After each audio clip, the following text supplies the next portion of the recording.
What's up, everybody? Steven here for Off the Shelf Movie Night to talk to you about physical media. That's 4Ks and Blu-rays, and yes, I do still buy some DVDs on occasion.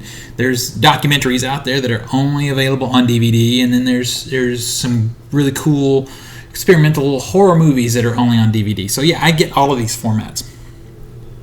It's just about owning film, owning video, owning your movies when you buy them, owning your TV shows when you buy them. If you're into this kind of stuff, please hit that subscribe button and definitely hit the notification bell so you can stay up on what's happening here on the channel.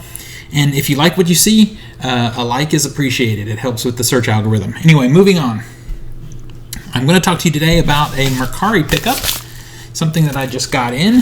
And also, this is going to lead me into sharing another subgenre collection that I'm working on with you. If you've been following the channel for a while, then you know I do have a few subgenre collections, a genre within a genre that I'm working on. I think the one I've shared with you most recently is the horror movies that take place inside a haunt attraction. This will lead you to another important subgenre collection for me. So let's take this thing out. So I'm going to tell you, as I pull it out, that this was factory sealed, but I've had to do this video a couple of times, so wow, I'm not surprised. Surprise, you know. I knew what was in here, I knew what was in here before I even, I see some YouTubers, I guess they order enough stuff that they forget what's in each package they get. Not me. I knew what was coming in this one and have been very excited for it. I got it for cheap. I think I paid $10 for it, which I know is expensive for some, but I don't see this movie out in the wild that often, and it is Life Itself. This is a documentary about the film critic Roger Ebert. Here's the front. Here is the back. Roger Ebert is easally one of the most acclaimed writers about film that there has ever been. I mean, there's Leonard Maltin is another one. There are a few out there. Ebert, though, is different because he was a director first. He had directed a film. I think he's been on set, involved in other films, short films, that kind of thing.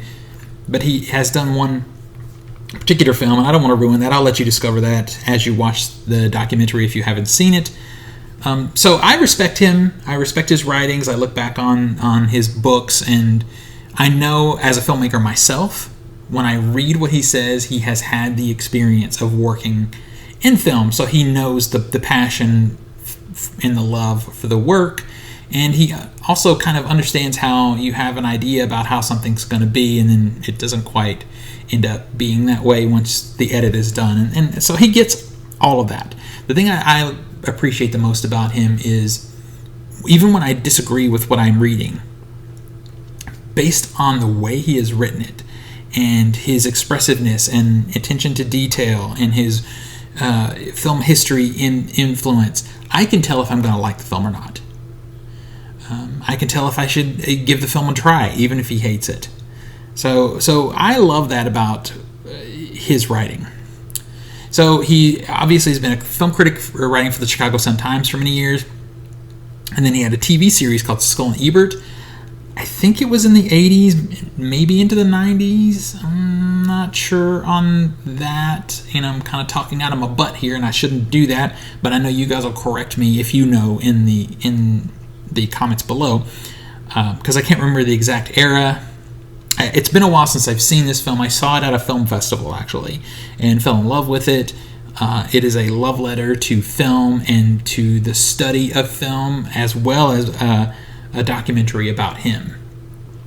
So if you're like a hardcore film fan, not just somebody who likes movies, but someone who likes the art of filmmaking and appreciates the work that goes into it, and likes, if you buy movies for the bonus features like I do, then this is a documentary you should see. Even if you never liked him in his film criticism, it's still worth a look. So there's nothing to see on the inside, really. It's just the disc. There's a little bit of artwork there, and it's the cover art again. Your basic stuff. Let's see. It is a pressed disc. I was wondering if it was a DVR or pressed disc or whatever. So it's highly recommended. I've already seen it. I love it, and I'm very thrilled to have it in my collection. So again, this leads me into a subgenre. I have a lot of these films in this one, more so than the other one I talked about earlier. And it is films about film and filmmakers. I love to as a filmmaker myself, I love to learn from other filmmakers. And a lot of times I can do that from bonus features. I call movies like Halloween, the first Halloween film, Filmmaking 101, Filmmaking in a Box, because there's so much great bonus features on there. You really learn the process of filmmaking. So anyway, let me just show you some of these films. So there's film itself, or life itself. There's another film. This is about Harlan Ellison.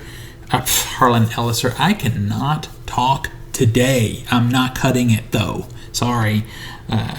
Harlan Ellison.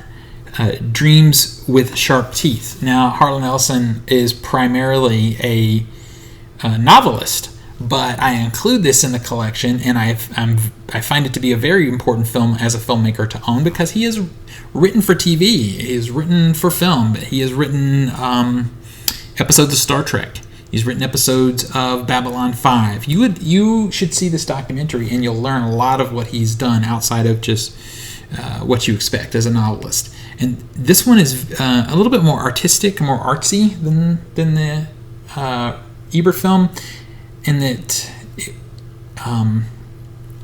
Ellison, in between segments, they have him read some of his work. So you get to listen to the writer read his own words, and I find it inspirational.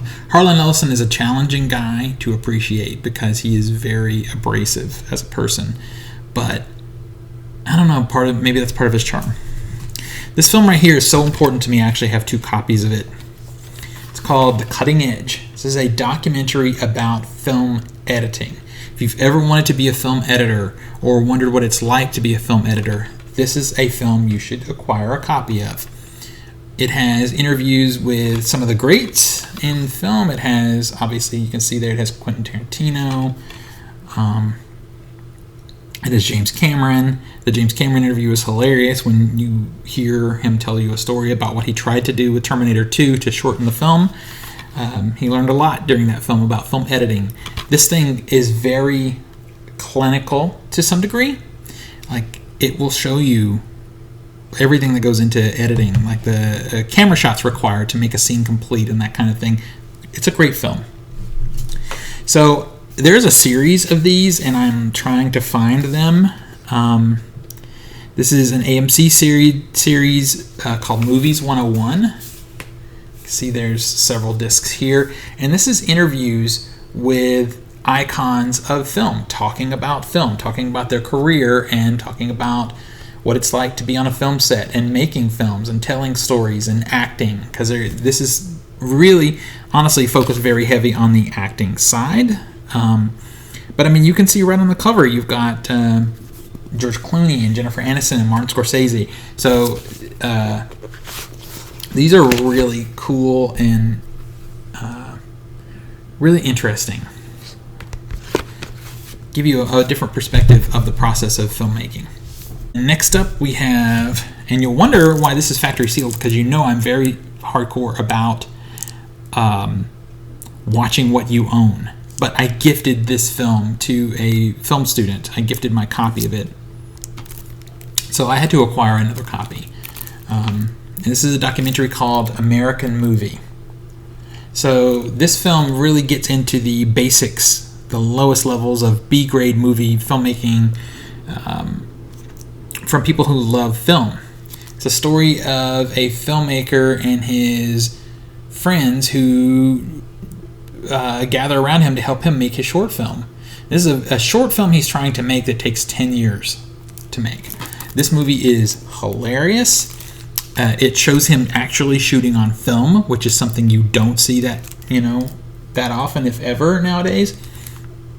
And it's a buddy story. It's a story about friends and about their lives together and things that they've been through and how they come together to do this work. This is one of my all-time favorite films, my favorite documentary. It is an inspiration to me as I'm a filmmaker myself when I'm hitting those hard spots creating my own work. I watched this movie. So the last film in that subgenre collection that I have, I actually like this one. I have the Jason one too. I didn't pull it off the shelf, and I should have. It's called Never Sleep Again.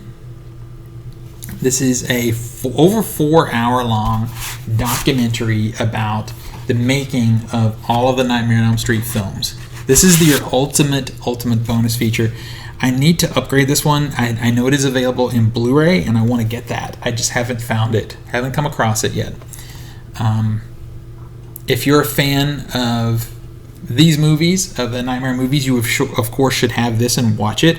But if you're a fan of filmmaking, again, this is a must-watch. It's over 4 hours. It feels like an hour and a half. It flies by.